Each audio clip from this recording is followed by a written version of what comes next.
জানেন বিএনপির শাসনামলে আপনারা নিরাপদ ছিলেন, থাকবেন।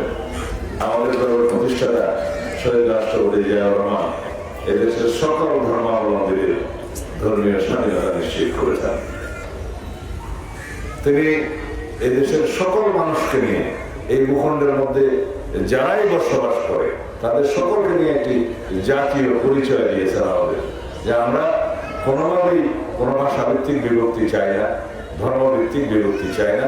আমরা সবাই মিলে বাংলাদেশে এই ভূখণ্ডে যারা আছে, এটা আমাদেরকে একত্রিত করেছে, এই জাতিকে ঐক্যবদ্ধ করেছে।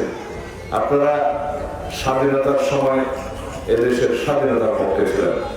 সনাতন ধর্মী ভাই বোনেরা, হিন্দু, বৌদ্ধ, খ্রিস্টান, আপনারা এই দেশের স্বাধীনতার পক্ষে ছিলেন। আমরা স্বাধীনতার পক্ষে ছিলাম।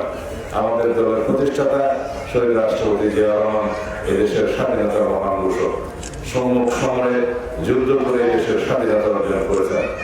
আপনাদেরকে, বিশেষ করে সনাতন ধর্মী ভাই বোনদেরকে অনেক বেশি ত্যাগ স্বীকার করতে হয়েছে। কাদের হাতে? যারা এদেশের স্বাধীনতায় বিশ্বাস করেনি, এদেশের স্বাধীনতা চায়নি, তাদের হাতে।